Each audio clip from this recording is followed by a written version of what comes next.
When someone we care about hurts us, especially a partner, it can feel like an emotional wound that cuts deeper than almost anything else. Many men are taught to stay silent, to ignore the pain, or even to retaliate, but that only creates more distance and damage in the long run. Instead, the key lies in awareness, healthy boundaries, and emotional strength. First, you need to pause and acknowledge your feelings. Too often, men suppress their emotions, convincing themselves that being hurt means being weak. But the truth is, recognizing pain is a form of strength. When you allow yourself to admit, yes, this hurt me, you give yourself clarity and prevent that pain from turning into anger or bitterness. Second, communicate directly and respectfully. Instead of accusing with phrases like, you always make me feel worthless, try using I statements. I felt disrespected when this happened.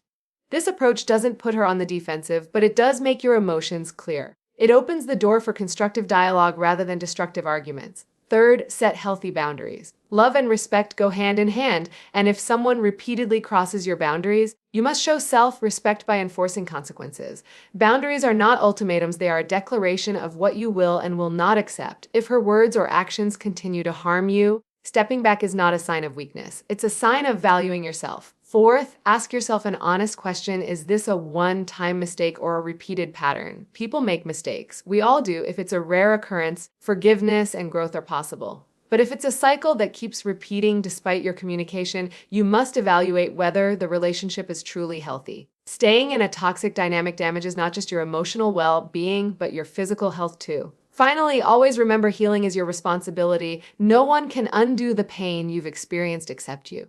Whether you choose to forgive, move forward together, or walk away, the focus should be on your growth and peace of mind. You deserve respect. You deserve love that uplifts, not love that breaks you down. So, handling a woman who hurts you is not about controlling her. It's about controlling yourself, your responses, and your future. And the strongest thing you can do as a man is to choose respect. Respect for her if she learns and grows, and respect for yourself if she doesn't. When someone you deeply care about hurts you, the very first step in dealing with that pain is acknowledgement. Too often, men are raised with the belief that showing feelings is a weakness. They are told to man up, stay silent, or brush things off. But here's the truth: ignoring your emotions doesn't make them disappear. It buries them. And buried emotions always resurface, often in the form of anger, resentment, or even health problems like stress, high blood pressure, and insomnia. So the first act of strength is to simply pause and say to yourself, yes, that hurt me. Acknowledging your feelings is not about self-pity. It's about self-awareness. If you cannot recognize your own emotions, you cannot communicate them to anyone else. Think about it. If you hurt your hand, you wouldn't just pretend it didn't happen. You would notice the pain, assess how bad it is, and decide what treatment is needed. The same goes for emotional wounds. Ignoring them doesn't heal them, it prolongs them. Once you've acknowledged the pain, the next crucial step is communication. Many men fall into two traps when they feel hurt. Either they lash out in anger, turning their pain into attacks, or they go completely silent, shutting down emotionally. Both approaches damage relationships. Anger pushes the other person away, while silence creates distance and leaves issues unresolved. Neither path leads to healing. Healthy communication means being honest, but also being respectful. One of the most powerful tools you can use here is the shift from blame-based statements to feeling-based statements. Let me explain. When someone hurts us, our natural instinct is to accuse, you always do this, or you never care about my feelings. These words may feel justified in the heat of the moment, but they almost always cause defensiveness. The other person feels attacked, and instead of listening to your pain, they focus on defending themselves. Now imagine if instead you said, I felt disrespected when this happened, or I felt hurt when I heard those words. Notice the difference. You're not accusing, you're not escalating, you're sharing your feelings. You're opening a door to understanding rather than slamming it shut with blame. This is what effective communication looks like: calm, clear, and compassionate, even in moments of pain. Another important part of communication is timing. Don't try to have a serious conversation in the middle of a heated argument. That's like trying to repair a car while it's speeding down the highway. It's bound to end badly. Instead, wait until emotions have cooled. Approach your partner when both of you are calm and say, I'd like to talk about something that's been bothering me. By choosing the right time, you increase the chances of being heard and understood. Listening is equally important. Communication isn't just about expressing your feelings. It's also about understanding the other person's perspective. Sometimes hurt is intentional, but often it's not. Sometimes what feels like disrespect to you may have been careless words or actions without malicious intent. If you don't listen, you miss the chance to see the bigger picture.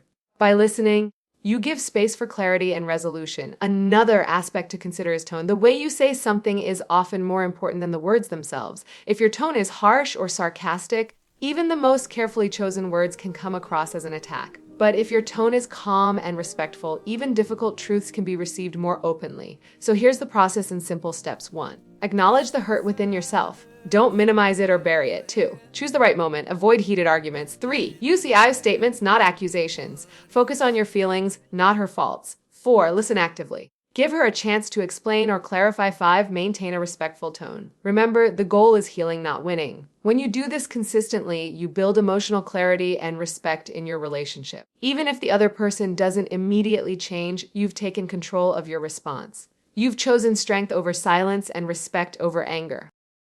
Remember, real masculinity is not about suppressing emotions or lashing out. It's about emotional intelligence. It's about having the courage to be vulnerable and the wisdom to communicate with clarity. When you acknowledge and express your feelings clearly, you not only protect yourself from prolonged hurt, but also give your relationship the chance to grow stronger. So the next time you're hurt, don't hide it and don't explode. Take a deep breath, recognize what you feel, and express it with clarity. That single act can transform how you handle pain and how your partner responds to you. Because when you respect your emotions enough to communicate them clearly, you show the world and yourself that your heart is strong, your voice matters, and your peace is worth protecting.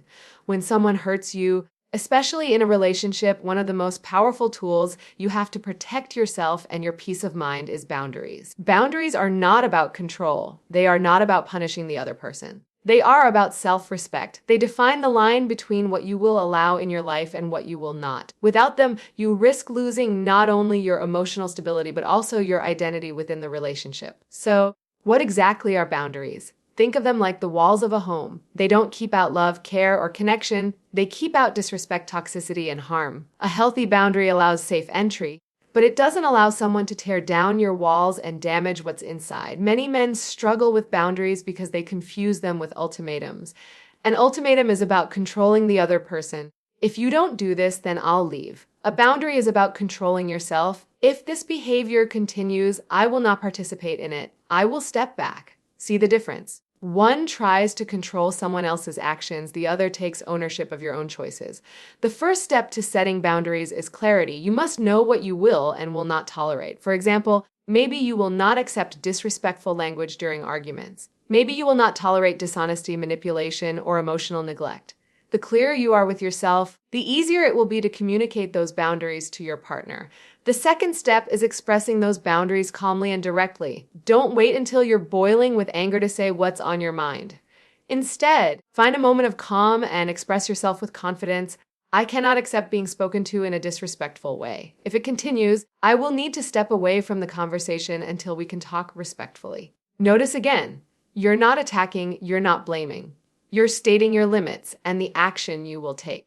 Enforcing boundaries is where many people struggle. It's one thing to state them, but it's another to actually follow through.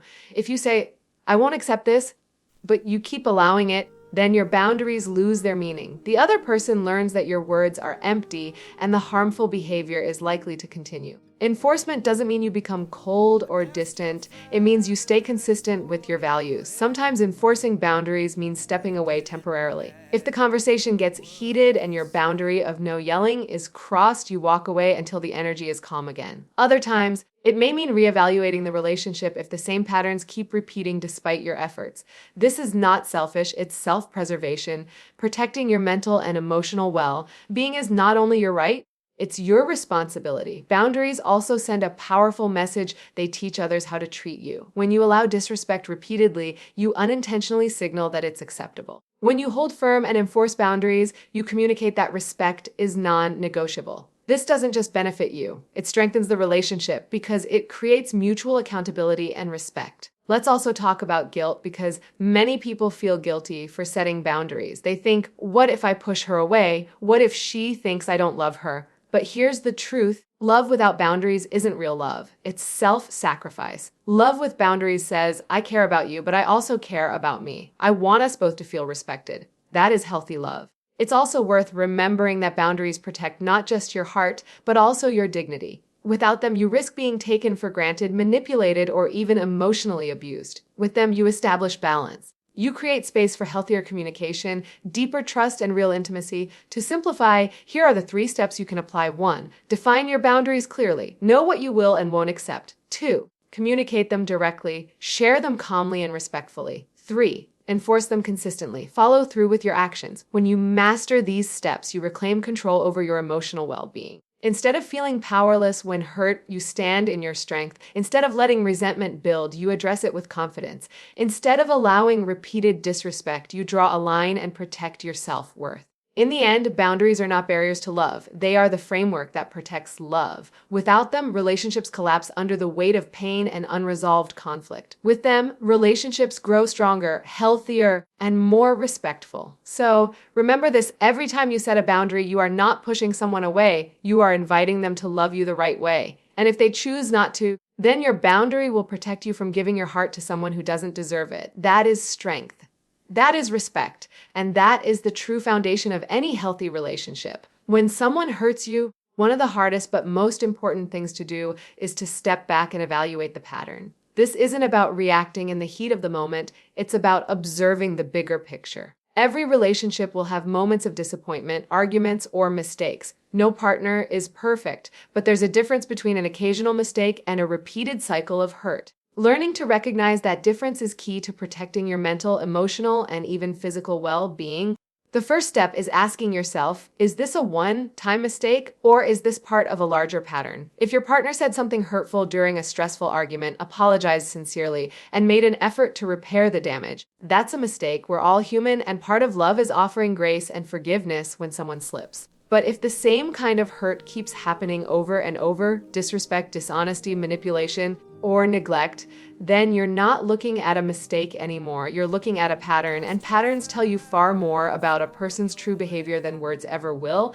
Here's the challenge: when emotions are involved, it's easy to downplay patterns. You may think she didn't mean it, or this time will be different. Hope can blind you to reality. But if the same pain repeats despite apologies, then the apology is not genuine. It's a bandage on a wound that keeps being reopened. Real change shows up in actions, not just words. Once you identify the pattern, the next step is making a choice rooted in self-respect. Self-respect is the foundation of every healthy relationship. Without it, you end up tolerating behaviors that slowly chip away at your confidence, your peace, and your happiness. Respecting yourself means being honest about what you deserve. If the relationship is full of repeated hurt, you have to ask, am I staying because of love, or am I staying because I fear being alone? Choosing self-respect doesn't always mean ending the relationship immediately. Sometimes it means drawing a firm line and giving your partner the chance to change. For example, I've noticed this behavior keeps happening, and it's damaging our relationship. If it continues, I cannot remain in this dynamic.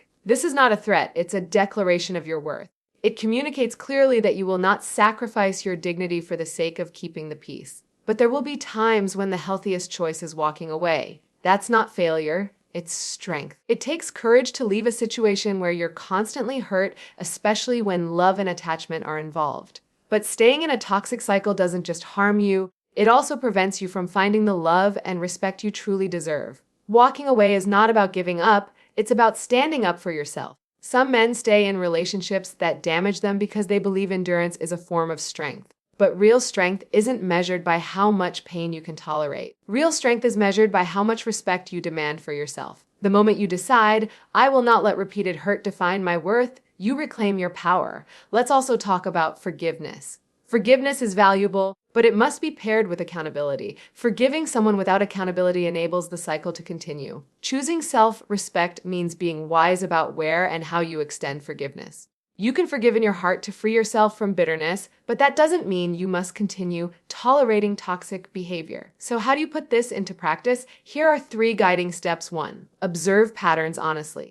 Don't just listen to words, watch actions over time. If the same hurt repeats, it's a pattern. 2. Decide what aligns with your self-respect. Does staying support your dignity and peace, or does it destroy them? 3. Act with courage. Whether it's giving a firm boundary or walking away, take the step that honors your worth. By following this process, you prevent yourself from being trapped in cycles of pain. You avoid wasting years hoping someone will change when they've shown you repeatedly that they won't. Most importantly, you build a life where respect is non-negotiable. At the end of the day, evaluating patterns and choosing self-respect is about protecting your future. You cannot build a healthy relationship on repeated hurt. You cannot create intimacy when trust is broken again and again. But you can create a life where love is mutual, respect is consistent, and your emotional well-being is prioritized. So remember this, a mistake can be forgiven, but a pattern must be addressed. And the way you address it, whether through firm boundaries or by walking away, should always reflect one truth: I value myself enough to choose respect. When you live by that standard, you don't just handle the hurt, you rise above it, stronger and wiser than before.